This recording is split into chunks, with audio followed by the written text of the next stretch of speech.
we had started with a flexible budget, right? And how many sums we have done? Actually, I wanted to confirm from you. So I think 2 sums are done. 29th sum is done, right? Yes, ma'am, and 32 some number. And 32, right? Okay. So 32nd sum is also done. This one. Okay. Now let us quickly start with this 33rd sum. Look at the question. Shall we start now? Yes, ma'am. Okay. Company ABC Limited produces 10,000 units. The company expenses to 1 unit of a product is listed below. So for 1 unit, they have given the expenses like direct material, rupees 7 per unit. 1 unit means per unit. Direct material, 5 per unit. Other variable expenses, 4.5 per unit. Other administration overheads is rupees 6. But in the bracket, they have written 40% variable. Now you will say, what about direct material? Nothing is written variable or fixed. It is always variable. Material and labor always variable. Remember, because as you increase the production, you will require more material. As you increase the production, you will require more labor. You have to pay them more wages because they will not work more at the same wage rate. You will have to increase their payments so as to get them involved into more production capacity. Okay, is it audible clearly? Screen is visible? Yes, ma'am. Okay. So we have direct material, direct labor, other variable expenses, all are variable. Administration, they have written 40% is variable. Selling overheads is rupees 3 per unit, 75% is variable. Production overheads is rupees 4, 20% is variable. So suppose 20% is variable, 80% will be fixed. Common sense. Purchase of equipment is 30,000. I hope you know purchase of equipment is our asset. So it will not be reflected in this budget account. Okay, budget is as good as P&L account. So in which I need to calculate profit. So I will not consider, while calculation of profit, I will not consider fixed assets. Equipment and computers are my fixed assets. So I will never consider fixed assets in P&L account. Do I? Do I consider equipment in P&L account ever? No. Because while calculating profit, what I need to consider is 2 things, incomes and expenses. What is my income here? Sales, which is given in the next line, selling price 120 rupees per unit. So and what are the expenses? These all are the expenses. So sale minus cost is become, so sale minus cost, you will get profit. So I will not consider this purchase of equipment. Okay. Prepare budget for 70%, 80% and 100% utilization of the capacity. If the details listed above is 90% of utilization of installed capacity. Means suppose 10,000 units are produced today, presently, and the present capacity is 90%. So you need to calculate of 70, 80 and 100. Simple. So always remember, first you have to make 90% ka column and then 70, 80 and 100. It's not in sequence that you have to go 70, 80, 90, 100. No, I always go with what is given first and then what is asked. That becomes easy for you. Okay, anyways, you have to do the sum. So you guys decide which method to follow. According to me, 90% column should be made first, following by 70, 80 and 100% is what they are asking for. Shall we begin? Yes, ma'am. Yeah. So write down company का नाम लिखो पहले, company ABC limited, उसके नीचे लिखो flexible budget. Columns कैसे बनाएंगे? पहला कॉलम बनेगा आपका एक्टिविटी का, दूसरा कॉलम बनेगा 90%. सबसे पहले 90% ब्रैकेट में गिवन. नेक्स्ट कॉलम बनेगा 70%, next column 80%, next column 100%. Means total 5 columns will be made. 5 columns. First, level of activity, and कितनी एक्टिविटीज हैं, लेवल्स कितने हैं, 4 हैं, 90, 70, 80, 100. 90 इज गिवन, 70 या 80, 100 का हमको फाइंड आउट करना है. ओके लिखो उसके नीचे, लेवल ऑफ एक्टिविटी के नीचे लिखेंगे यूनिट्स. अब आप मुझे बताओ 90% यूटिलाइजेशन जो कर रहे हैं हम, उसमें कितने नंबर ऑफ यूनिट्स प्रोड्यूस कर रहे हैं, क्वेश्चन में दिया हुआ है ऊपर ऊपर फर्स्ट लाइन पे. 10,000. 10,000 units. 10,000. Very good. सो 90% के नीचे लिखेंगे 10,000. और अब आप क्रॉस मल्टीप्लाई करके फाइंड आउट कर सकते हो, अगर 90 पे 10,000 है तो 80 पे कितना, तो 70 पे कितना, तो 100 पे कितना. Come on do this much, I am giving you 2 minutes. अगर 90 पे 10,000 यूनिट्स है तो 70 पे कितना, come on tell me first for 70%. So what you will do, cross multiply 10,000 into 70% divide by 90%. Percent गुम कर दो, just simply 10,000 into 70 divide by 90. Yes, tell me. 7,778. Very good. 7,778. Very good. Very good, Sapna. Next, now you give me the answer for 80%. How will you do? 90% पे अगर 10,000 है तो 80% पे कितना, cross multiply. So it should be 10,000 into 80 divide by 90. 8,889. Very good. 8,889. Very good, Sapna. And give me the answer of 100% also. But you need to take the base of 90% only, remember. Okay, so 90% पे अगर 10,000 है तो 100% पे कितना, 11,111. 111. Very good. Everybody else has got the answers? Yes, Same ma'am. answers? Okay. Okay, now let us go to the next point. Write down particulars. Below units, you have to always write particulars. In particulars, you have to divide the columns of 70, 80, 90, 100% into 2 parts, per unit and amount. As always we do. Same method.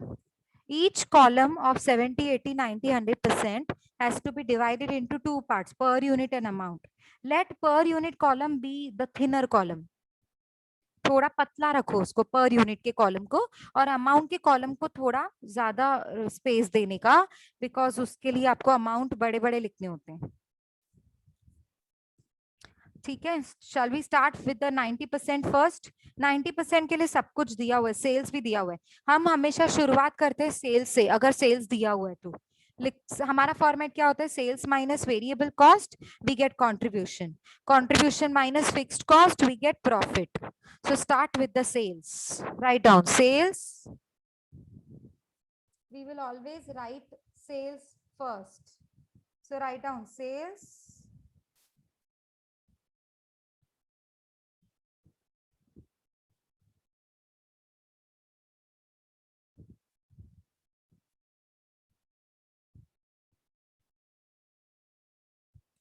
Yes. What is selling price given? 120. 120. Very good. So in the column of per unit, you will write 120. We are doing 90% का column. अभी जो भी हम लिख रहे हैं वो 90% के कॉलम में पहले लिखकर खत्म कर देंगे. तो 120 रुपीज पर यूनिट के कॉलम में लिखोगे. 90 के पर यूनिट के कॉलम में 120. किससे क्रॉस मल्टीप्लाई करूं जो अमाउंट मिलेगा मुझे? 10,000 units. वेरी गुड, क्योंकि 90% के टाइम पे हम 10,000 यूनिट्स को प्रोड्यूस कर रहे हैं. सो 120 into 10,000 is how much? 12 lakhs. 12 lakhs. अब आ जाओ नीचे, लिखो less variable cost. Less variable cost. अभी वेरिएबल कॉस्ट को अंडरलाइन करो क्योंकि बहुत सारे हैं. सबसे पहले लिखो डीएम, डायरेक्ट मटेरियल. बताओ उसका पर यूनिट कितना है 90% कैपेसिटी के टाइम पे? 7. वेरी गुड, लिखो 7 into 10,000. 70,000 will be your amount. सबको 10,000 से मल्टीप्लाई करते जाने का. नेक्स्ट, डायरेक्ट लेबर का पर यूनिट कितना है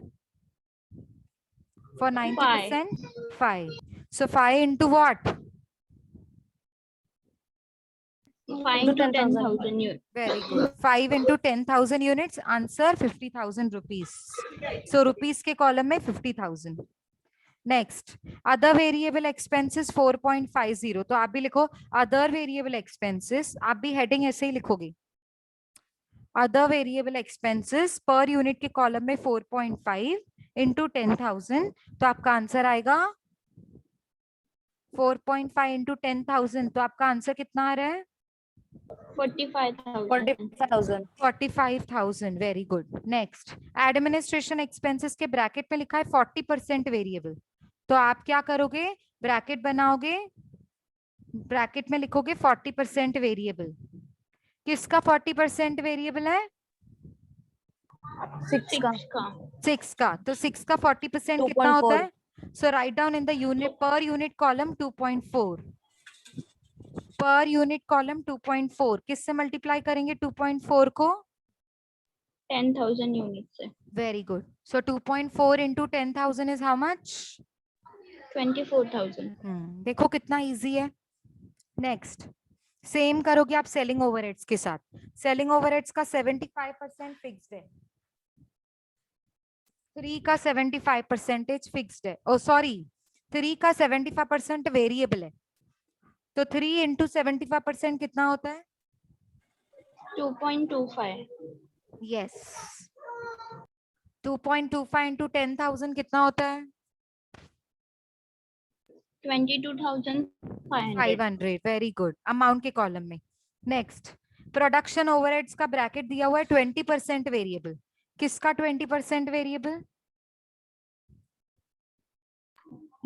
4 का. ₹4 का. 4 into 20% is 0.8. Am I right per unit column. Yes, ma'am. So क्या करेंगे अभी हम 0.8 into 10,000, 0.8 into 10,000. So your answer will be 8,000. Very good. 8,000. Very good. Very good. 8,000. Now sales में से सारे वेरिएबल कॉस्ट को माइनस करो. हो गए वेरिएबल कॉस्ट खत्म.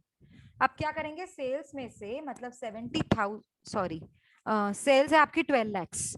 12 lakhs में से ये सारे खर्चे माइनस करते जाओ कैलसी पे. 70,000, 50,000, 45, 24, 22,500, 8,000. ये आपके कुछ 6 types of expenses हैं. You have to deduct all these 6 expenses from sales. So tell me what is your contribution? 9,80,500. Okay, good. 9,80,500. Is this the correct amount? Everybody else has done? Yes, ma'am. 9,80,500. I hope 80,000. 18,000 तो नहीं है ना? No, ma'am, it is 80,000. Okay 9,80,500. Okay अब आगे बढ़ते हैं. लिखो less fixed cost. Contribution के बाद होता है लेस फिक्स्ड कॉस्ट. अब देखो कौन कौन सी फिक्स्ड है. ऊपर के 3 तो वेरिएबल थे, direct material, direct labour, other variable. ये सारे तो वेरिएबल थे. एडमिनिस्ट्रेशन, सेलिंग एंड प्रोडक्शन, ये तीनों आपकी कुछ कुछ प्रपोर्शन फिक्स्ड है. अभी देखो एडमिनिस्ट्रेशन को देखो 40% वेरिएबल है, तो कितना परसेंट फिक्स्ड होगा 60%. 60. आ जाओ. हाँ लिखो आ जाओ. फिक्स्ड ओवरहेड्स को अंडरलाइन करके नीचे लिखो एडमिनिस्ट्रेशन एक्सपेंसेस ब्रैकेट 3.5. 60%. यस तो 6 का 60% कितना होता है 6 का 60% कितना होता है 3.5. 3.66. 3.5. 3.6 ना. 3.6. ओके सो लिखेंगे हम 3.6. वेरी गुड करेक्ट है. 90% कैपेसिटी पे चल रहे हैं अभी तक हम. So in the per unit column 3.6 into 10,000. So 36,000. Very good 36. Next is selling overheads. Selling overheads का कितना परसेंट फिक्स्ड है 25%. Very good. सो 3 का 25% कितना होता है 0.75. 0.75 into 10.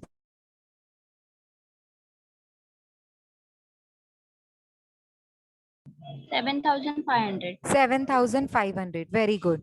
So we have last is production overheads. 20% variable है तो कितना परसेंटेज फिक्स्ड होगा? 80%. 80%। तो 4 का 80% कितना होता है? 3.2. 3.20 into 10,000. 3.2 into 10,000. 32,000. अब आपने क्या करना है? हो गया सारा, मतलब आपका फिक्स्ड कॉस्ट हो गया। अब आपको क्या करना है? कंट्रीब्यूशन का जो आंसर आया था आपका समवेयर 9,85,000 कुछ तो आया था, उसको आप फिक्स्ड कॉस्ट से माइनस कर दोगे, मतलब सारे फिक्स्ड कॉस्ट को आप कंट्रीब्यूशन से माइनस करोगे तो आपको मिल जाएगा प्रॉफिट। वही तो हमको चाहिए, प्रॉफिट ही तो चाहिए। बताओ प्रॉफिट कितना आ रहा है अमाउंट में? 90,500. 9 ना lakh 5,000. सपना एक Sorry, जीरो खा 9 गई। lakh. हाँ, 9 lakh हाँ 500. 5,000. हाँ 9,05,000। Very good, very good. आया आपका आंसर वही होगा, पर आप एक जीरो भूल से कम बताएं। ठीक है, सो 9,05,000 उसका पर यूनिट कैसे निकालेंगे? 9,05,000 का divided by, Divide by 10. Divided by 10,000. 10,000. Very good, करो डिवाइड बाय 10,000 और पर यूनिट बताओ। 90.5. वेरी गुड, गुड गुड, 90.5 हो गया। अब इतना, अब देखो कितना सिंपल क्वेश्चन है। उसने उसने जब आपको बोला है ना कि 70% का बनाओ, 80% का भी बजट बनाओ, 100% का भी बजट बनाओ। बजट मतलब पहचानना कि अगर मैंने 80% से 90% पे आई मैं, तो मेरे खर्चे कितने बढ़ेंगे और प्रॉफिट कितना बढ़ेगा, और कौन से खर्चे सेम रहेंगे तो प्रॉफिट बढ़ेगा। समझ में आ रहा है? बजट का मतलब ही ये होता है। तो जब आपको बोला है ना उन्होंने 70 से 80 बनाओ, 80 से 100 बनाओ, तो ऐसा कुछ भी नहीं बोला है कि डायरेक्ट मटेरियल को 10% से कम कर दो, सेलिंग ओवरहेड्स को 10% से बढ़ा दो। कितना सिंपल क्वेश्चन है। आप देखो ना, कुछ भी गड़बड़ नहीं है क्वेश्चन में। सिर्फ अभी आपको क्या करना है? 70, 80, 90 का बनाना है। अब आ जाओ 70 पे। ये देखो, या फिर हम लोग है ना इसे साइमल्टेनियसली भी कर सकते हैं। 70, 80, 90 तीनों साथ में कर सकते हैं। शॉर्टकट मेथड बताती हूँ कैसे। 70, 80, 100, सॉरी 90 तो हमने ऑलरेडी बना दिया है। अब देखो मेरी बात सुनो, सबसे पहले सेलिंग प्राइस है। आपको कुछ बोला है क्या? सेलिंग प्राइस जब भी आप 70% पे आओगे तो सेलिंग प्राइस बढ़ जाएगी, जब भी आप 80% पे आओगे तो सेलिंग प्राइस 2 रुपए से कम हो जाएगी, ऐसा कुछ बोला है क्या? गड़बड़ बोली है क्या कोई? No. No, नहीं, ma'am. हमेशा याद रखो जब पर वो यूनिट कुछ ना सेम बोले। रहेगा. हाँ वेरी गुड। अभी ना बहुत सारे स्टूडेंट्स को डाउट होता है, मैम सेलिंग प्राइस का हम अगर कुछ नहीं बोला है तो सेम रखेंगे, तो क्या सेम रखे? पर यूनिट को सेम रखे कि अमाउंट को सेम रखे? हमेशा याद रखो सेलिंग प्राइस को हमेशा पर यूनिट के वाइज चलाने का। पर यूनिट अगर बोलता है इंक्रीज करो तो भी पर यूनिट, अगर बोलता है डिक्रीज करो तो भी पर यूनिट, अगर बोलता है सेम रखो तो भी पर यूनिट को सेम रखेंगे। अभी उससे कुछ भी नहीं बोला है, मतलब सेम रखना है, कुछ भी नहीं कह रहा है वो, तो सेम रखना है। तो अभी आपका पर यूनिट कितना था 90% के टाइम पे? 120. 120. तो अभी आप क्या करोगे? 70% का पर यूनिट के कॉलम में जाओगे, लिखोगे 120। 80% के पर यूनिट के कॉलम में जाओगे, लिखोगे 120। और 100% के पर यूनिट के कॉलम में भी 120 लिखोगे। इतना काम हो गया सबका 120 120 120। अब देखो, even though the per unit is same but the amount will be different। अभी अमाउंट डिफरेंट क्यों होगा? क्योंकि जिसके साथ हमको मल्टीप्लाई करना है नंबर ऑफ यूनिट्स वो अलग अलग है। देखो, जब भी 90% था तब 10,000 यूनिट्स बना रहे थे हम, जब भी 70% है तो कितने यूनिट्स हम बनाएंगे? 7,778। यस और नो? Yes, Yes. ma'am. तो मल्टीप्लाई भी तो 7,778 के साथ करेंगे ना 120 को, तो अमाउंट अपने आप डिफरेंट हो जाएगा। बनाओ, क्रॉस मल्टीप्लाई करो, 120 पर यूनिट है, एक यूनिट को 120 रुपए में आप सेल करते हो, तो 7,778 को कितने में? हाँ अभी बोलो सपना, अभी बोलो। 9,33,360. वेरी गुड, 9,33,360 आया सबका? मैम 80% का आएगा 10,66,680. Very good. और 100% का कितना आएगा? एक मिनट मैम। 13,33,320 very good. किसके साथ मल्टीप्लाई किया 120 को? into 11,111. वेरी गुड, 11,111, क्योंकि 100% के टाइम पे वही मेरी कैपेसिटी थी, मेरी प्रोडक्शन के यूनिट्स वही थे 11,111। तो उसके साथ मल्टीप्लाई करोगे 80% के टाइम पे 120 इंटू 8889 के साथ मल्टीप्लाई करेंगे। ठीक है, चलो अभी आगे बढ़े। सेल्स देखो, सबका सेल्स खत्म हो गया। अब आ जाओ variable cost.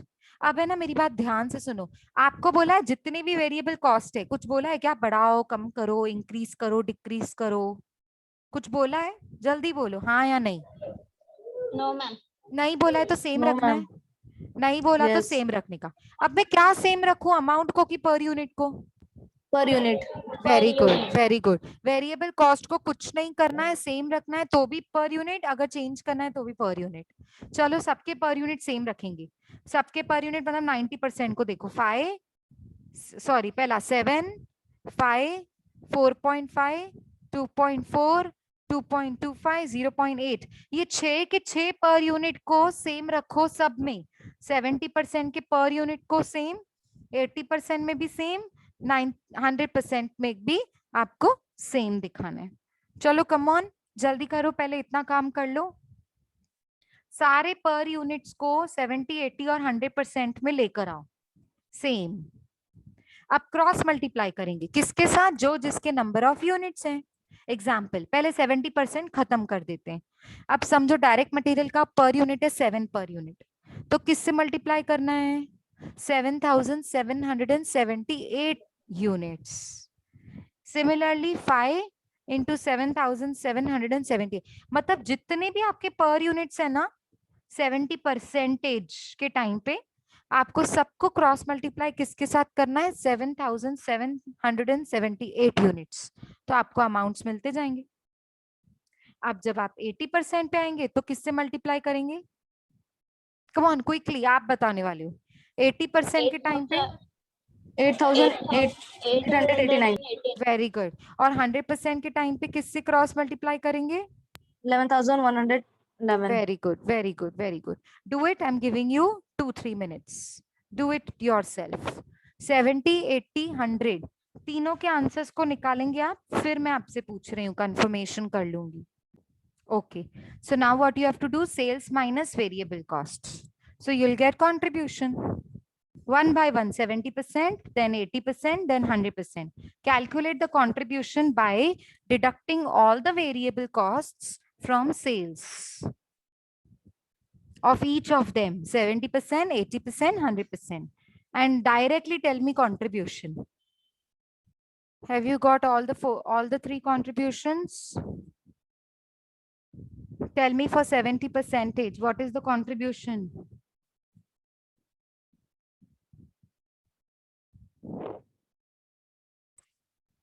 Contribution of 70%. 7,63,022।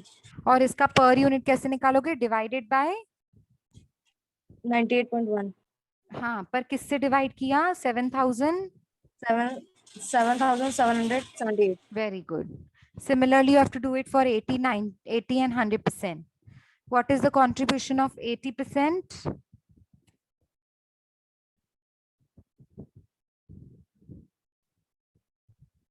Answers of 80%. 8,72,010। Okay, 8,72,010 rupees divided by 8,889. तो आपको पर यूनिट कितना मिला? 98.1। 98.1. Very good. Next is 100%. 100% का contribution.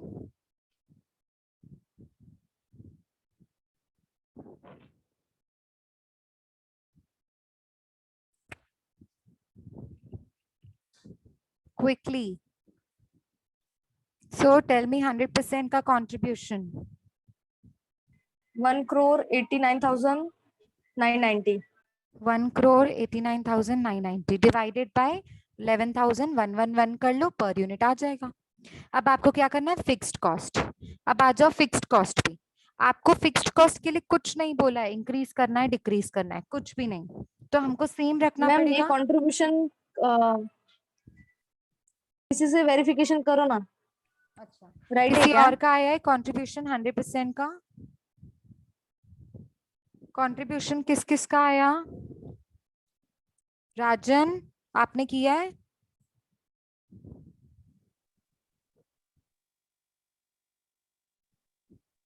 आवाज नहीं आ रही है राजन की। चैट बॉक्स में लिखोगे तो भी चलेगा, आपकी आवाज बिल्कुल नहीं आ रही है। अनु, जया, किसी ने किया है? शिवम, कॉन्ट्रीब्यूशंस किसी ने कैलकुलेट किए हैं? प्लीज चैट बॉक्स में लिखो या अनम्यूट करके बताओ।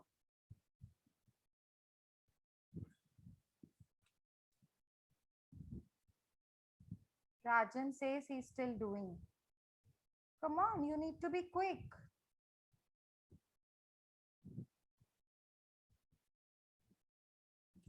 Okay, I'm giving you 2 minutes more. कर लो कैलकुलेट, बिकॉज कंफर्म हो जाएगा ना राइट है कि रॉन्ग है। Okay, correct and answers contribution के श्योर। चलो आगे बढ़े, कंट्रीब्यूशंस के करेक्ट हैं सपना, you can go forward now. Next is fixed assets. अभी सॉरी फिक्स्ड एसेट्स नहीं, fixed cost, sorry fixed cost. अभी देखो आप सम में फिक्स्ड कॉस्ट के लिए भी कुछ नहीं बोला है। ओके, फिक्स्ड कॉस्ट के लिए भी कुछ नहीं बोला है। स्वाति बेटा कुछ बोलना है? Swati, no ma'am. Okay okay fine. अभी देखो फिक्स्ड कॉस्ट, अभी जो आपका फिक्स्ड कॉस्ट है ना वो तीन ही थे, administration expenses, selling expenses and production expenses. अब वो तो बोल नहीं रहा इंक्रीज करो डिक्रीज करो, तो सेम रखना है। तो मुझे बताओ फिक्स्ड कॉस्ट को किस पॉइंट ऑफ व्यू से सेम रखेंगे? पर यूनिट के amount? Amount. Amount, very good very good, amount very good. तो आप क्या करोगे? तीन अमाउंट्स हैं आपके पास, administration 36,000, selling overhead Per unit. 7,500 and production overheads 32,000। तीनों में आप अमाउंट्स को सेम रखोगे, 70% की कैपेसिटी पर, 80% की कैपेसिटी पर, 100% की कैपेसिटी पर। ठीक है, तीनों में आपने तीनों के अमाउंट सेम रखे हैं, लेकिन पर यूनिट चेंज होता जाएगा। कैसे निकालेंगे पर यूनिट? जब आप 70% पे हो तो अमाउंट को किससे डिवाइड करोगे? 7,778। जब आप 80% पे आओगे तो तीनों अमाउंट्स को किससे डिवाइड करोगे? 8,889। और जब आप 100% की कैपेसिटी पे आओगे तब आप तीनों अमाउंट्स को डिवाइड करोगे 11,111 रुपीज से। तो आपके पर यूनिट्स चेंज होते जाएंगे। इतना करके आप मुझे बताइए, हो गया तो मैं आगे बढ़ती हूँ। पहले फिक्स्ड कॉस्ट खत्म कीजिए, I am giving you 1 minute and then after 1 minute we will join the lecture again. वो लेस देन 1 मिनट दिखा रहा है मीटिंग में। Okay, so you all have to join without having any break.